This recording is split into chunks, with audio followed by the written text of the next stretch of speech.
What are your cringy I'm not like other girls stories that you're embarrassed about or were unfortunate enough to witness?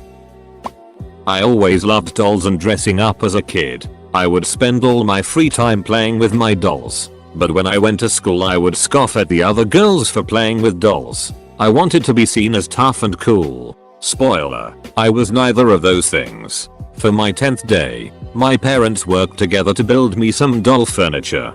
Dad did a lot of woodworking, and mum was good with a sewing machine. Together they created a cool little wardrobe and bed set for my dolls. They were painted white and had little flower stickers for decoration. My dad had even made a little mirror for my dolls to go on the inside of one wardrobe door. And mum had sewn up a mini mattress for the bed. I just about cried when I opened my presents because I loved them so much. But my friend was sitting right beside me and I knew if I told my parents I loved the presents my friend would know I liked dolls. My lies would be undone. So I said, thanks, but I don't like dolls. They're for babies. My parents looked so ducking sad. I'm 25 years old and I'm crying as I type this because I still feel so ducking guilty 15 years later. A few years ago I got drunk at a family gathering and I sobbed to my dad and apologized for what I said. And told him I loved the present. He knew. So I got my apology out. But I still feel like such a cunt. In high school, 2016, I had a girl convince me that I was basic because I listened to whatever was on the radio and knew the songs. I have 4 sisters. So of course they didn't like my music. Well, one day, I caught her listening to a certain band and went, oh what are you listening to? She went, oh, you wouldn't know them. They're very out of your taste. I don't have a taste in music. I asked her to share the details. And she just kept telling me I didn't know them. And that she was going to their summertime concert just to appease the metalhead boys in our choir. Oh really? Where's the concert? Oh, it's in New York. Oh really? My dad never scheduled a concert there. Her heart visibly dropped as soon as she pieced 2 and 2 together. I have the same last name as the drummer. The band is local. It's my dad's band. I cringed so hard writing this because I can just remember her trying to convince me I didn't know my dad. Edit 1. Thank you guys for gold. This is the first time I've ever gotten one TTTT. Edit 2. I won't drop the band name because it'll give away personal information. I said stupid it like I'm watching listening to dumb obscure thing. I bet you all don't know what that is. Facebook memories is going to be the death of me. Good thing is that if you thought your past self was cringe, why? It just means you grew as a person. In high school one of my teachers asked everyone to say one word describing themselves and I said classy. I die inside every time I remember it. I remember being like 14 and this 16 years old guy asked me what my fantasy was and I said, well I mean most girls would like to have like Prince Charming on a white horse, but I don't like horses. I'm just different like that. He definitely meant sexual fantasies. Not like romance, but I needed him to know I was cool and didn't like horses like other girls. Something so cliche, it hurts to even talk about. I am a girl. I work at GameStop here in Germany. So one might assume I am into video games. And for most people this isn't even something special anymore. So not even a thing worth mentioning. But we had that female customer who came into our shop and wanted to buy one of the Call of Duty games. I don't remember which one. And with the straightest face ever she came to the counter and told me, obviously female, and my male colleague without asking, yeah, that's right. I am a girl that plays video games. I love playing with my male friends. Like it was so rare and so special and she felt so cool. Like so cool. I could barely keep a straight face while my colleague sold her the game and we burst out laughing after she went out of the store. A girl, when asked about interests, said I don't have any, I'm normal. Friend of mine started dating the single most dramatic girl I've ever met. We lived on the 4th floor. We always took the elevator. So, we all get in to go down to the lunch hall, and she literally dashes for the corner and starts rocking back and forth in a really sad act of being terrified. He runs over to hold her and explains she's terrified of elevators. First, she lived with us, on the same floor, for 2 months and we've all seen her on the elevator acting normal. Second, if you were really terrified of elevators, you'd just walk the 4 floors. It wasn't even that far up. Third, her acting was just terrible. Of course. A few weeks later, she forgot all about it and went back to acting normal on elevators again. Lady next door needed help breaking into her, probably not, son's friend's car. She said she could do it with fishing line and I happen to like to fish, so I had some braided heavy pound test and offered it to her. She pulls the amount she needs and tries to break it with her teeth. For a while. Me. Mom, that's braided line. Oh no honey, I'm a country girl. Edit. Holy, at my first awards. Thank you everyone. I hated anything new or trendy because I thought I was cool and contrarian for it. From ages 13 to 16. I like to not think about it. A girl at school once commented on my Facebook picture, "You look cute less than 3. And edgy me said thanks. You're not getting a heart back, that would be dumb. I had a phase where I would get all high and mighty about the fact that I didn't wear crop tops.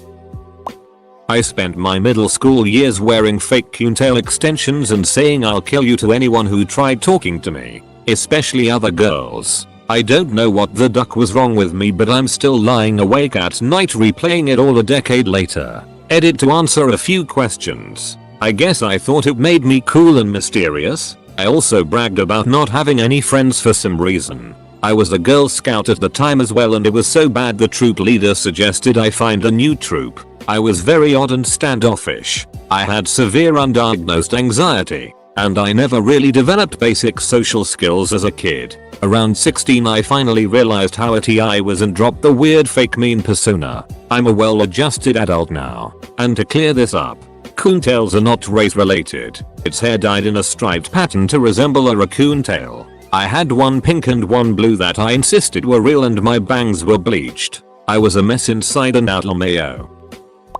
I wore my dad's pirate boots from when he went as a pirate for Halloween in like 1988. Every day to school.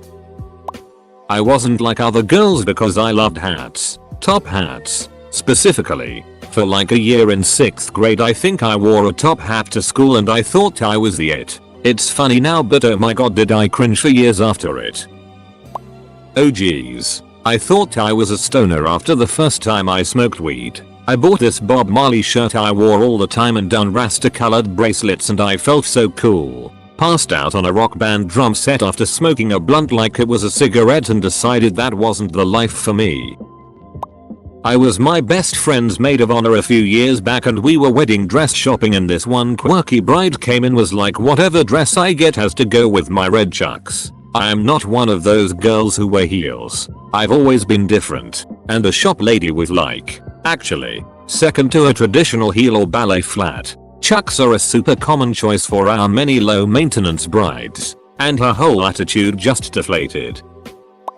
In high school, I had this friend who tried so hard to be one of the guys to the point where she would call herself that often. I didn't realize how cringy she was until I ran into her at a party in my 20s. She walked up to my boyfriend, currently my fiance registered sign, grabbed his hat, put it on her head backwards, then asked for a haul of his cigarette. She doesn't even smoke, and coughed profusely. She then proceeded to play punch him in the stomach and started calling herself one of the guys again. A few of us just looked at each other awkwardly and slowly trickled away.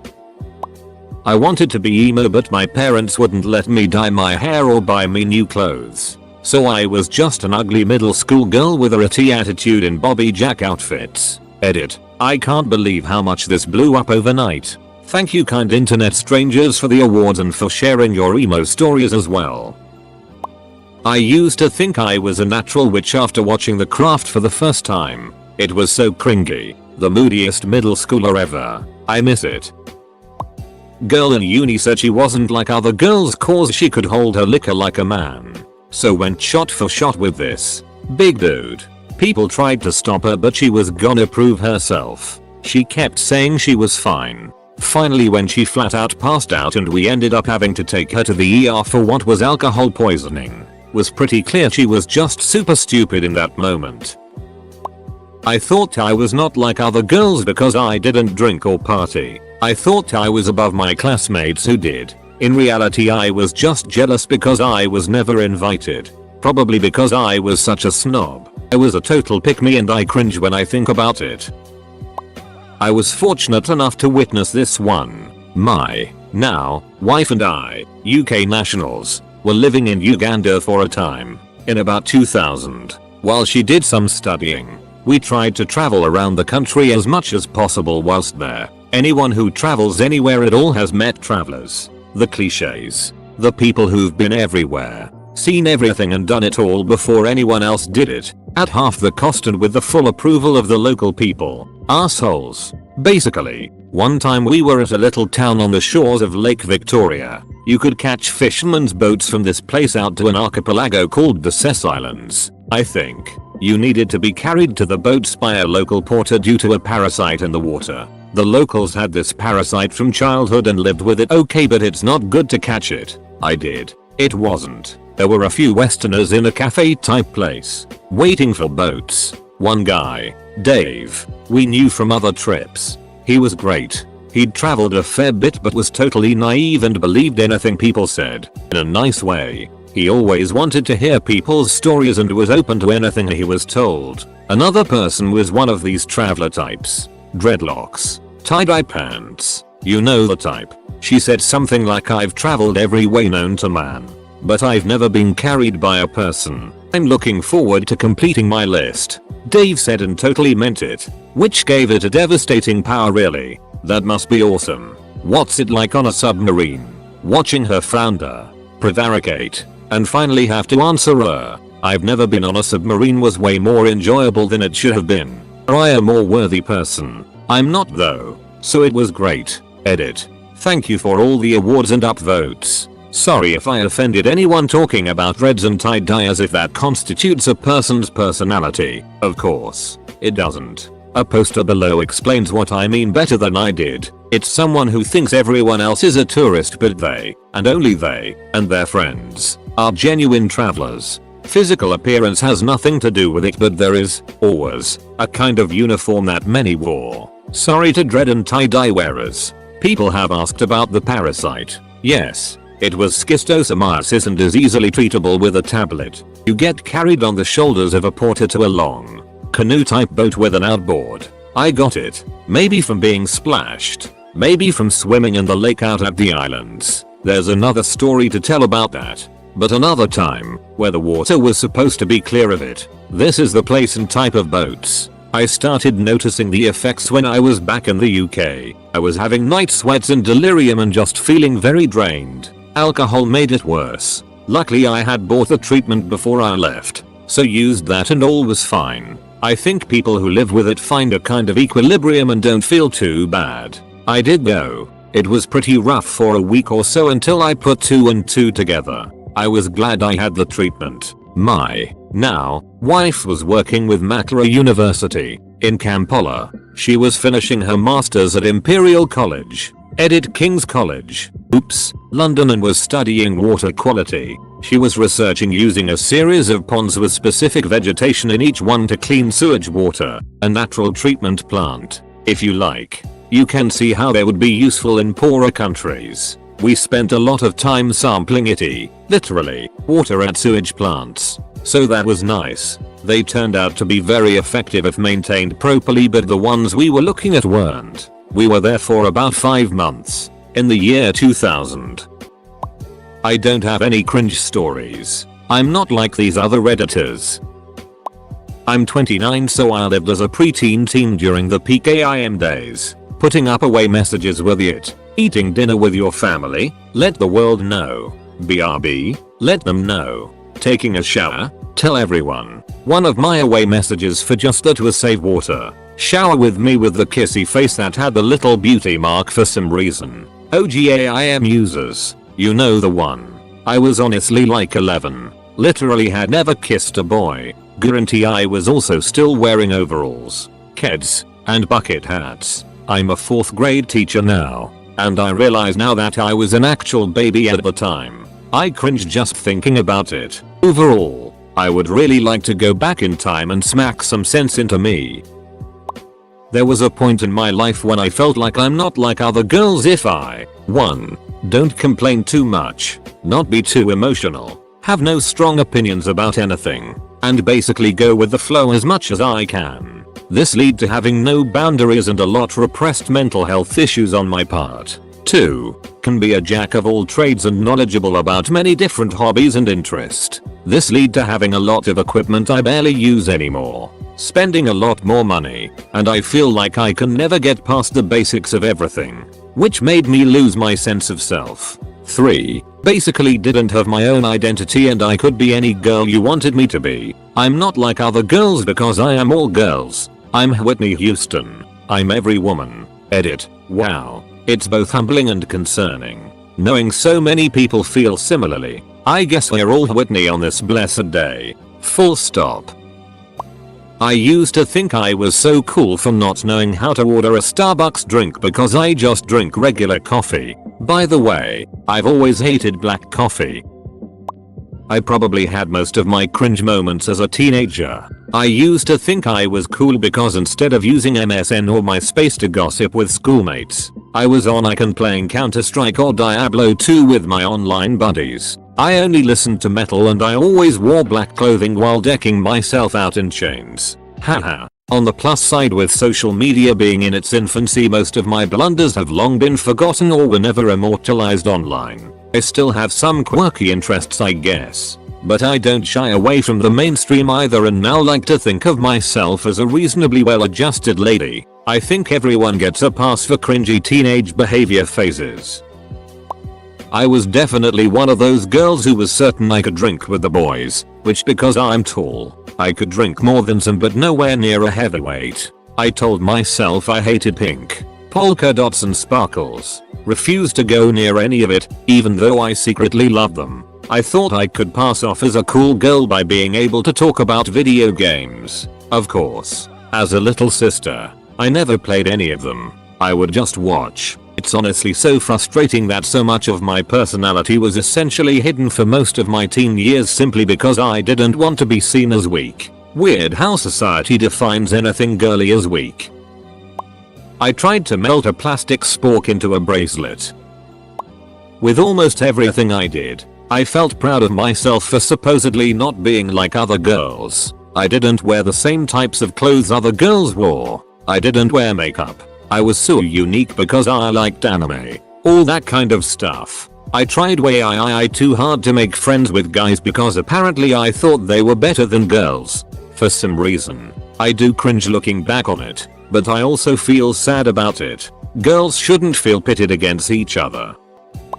Oh good lord, there are so many. At one point, I based my entire personality off of the fact that I listened to metal, and that preference made me different and special. I honestly looked down on girls for liking pop or even the color pink. In retrospect, I think I was just lashing out about how people focused so much on my femininity. Also speculation about crushes and stuff, and I took it out on anything remotely feminine. In my defense, I was also like 10 years old. When I was in middle school, we had to make those desk nameplates for some teachers and one of my friends was drawing on hers and wrote "I am an otaku." So what? When she showed me, I said, "Why that? No one ever said anything about you liking anime." She got upset and didn't talk to me for a week. For context, I am from Latin America, so liking anime isn't something weird, and she wasn't the only one who watched anime in my class either. This was in middle school, but back then I was the ultimate pick-me girl. I hated One Direction and was very vocal about it. I had no reason. Everyone else loved them, so I wasn't like other girls. Same with Justin Bieber, but he did turn out to be a D. I took 4 years of auto body repair in high school because I was clearly different than all the other girls. I did end up really liking it, but I started for all the wrong reasons. A girl I went to high school with was such a try-hard to be just that. She thought she was being cool and edgy with everyone because she thought everyone liked her and that her sense of humor was so good. Turns out she was just obnoxious and her humor was nothing but insults and demeaning comments about people on first glance.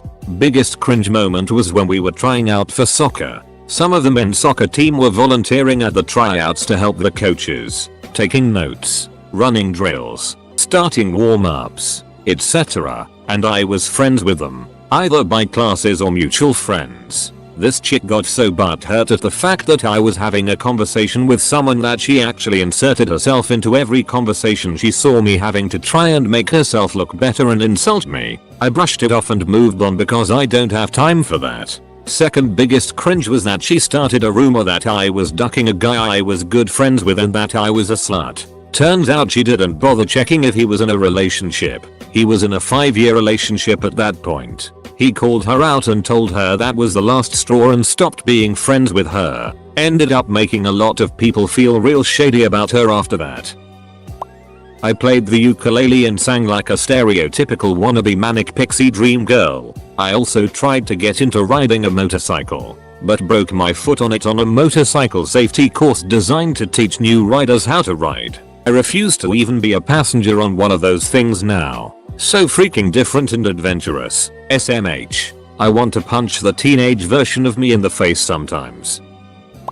I refused to wear the skirts in my school uniforms and wore trousers instead even though 95% of the girls wore skirts. Then in my final year of school I tried to skirts and felt like an idiot for suffering for 4 years straight with trousers just so I didn't look like the other girls. There's this woman I follow on Twitter because about half of the things she says and retweets I agree with and relate to wholeheartedly, but the other half are just the cringiest, most pick me things ever. This lady is in her 40s and the other day she literally used the hashtag I'm not like other girls, and she used it because she was talking about how she can cut up poultry well because she used to be a vet tech that sometimes had to assist in necropsies. Huh, dude. 1. No one cares. 2. This doesn't make you not like other girls. Female vet techs are a dime a dozen. And like I said, this is a 40-something-year-old woman with a husband and kids. Yes, in that circumstance you probably should know how to prepare chicken. She says stuff like that all the time and thinks she's so different and quirky because she likes Halloween and horror movies and she works out, so OMG she is such an athlete and so unlike every other woman everywhere. When in reality all of the it she likes does is so basic. And that's okay. That's how I am too. Most of what I like are basic, stereotypical girl things and that is totally fine. Plus, in this day and age, nothing you like or do is really unique anyway. Even if your favorite holiday is Flag Day instead of Halloween or Christmas, I guarantee I could search some key terms online and find thousands of other people who agree with you. Like, man, you are just not that special, my dude. I'm not like other girls. I love sports, preferably fencing. I have lovely dark hair. My dad died when I was young. I'm a male. My name is Inigo Montoya. You killed my father. Prepare to die. I'm not like other girls. I'm strong and independent. Girl, you justifiably left your husband, and 2 weeks later your strong independent self moved your 2-year-old daughter in with a guy you met a week earlier because you can't bear to be single and haven't been for more than a month since you were 13.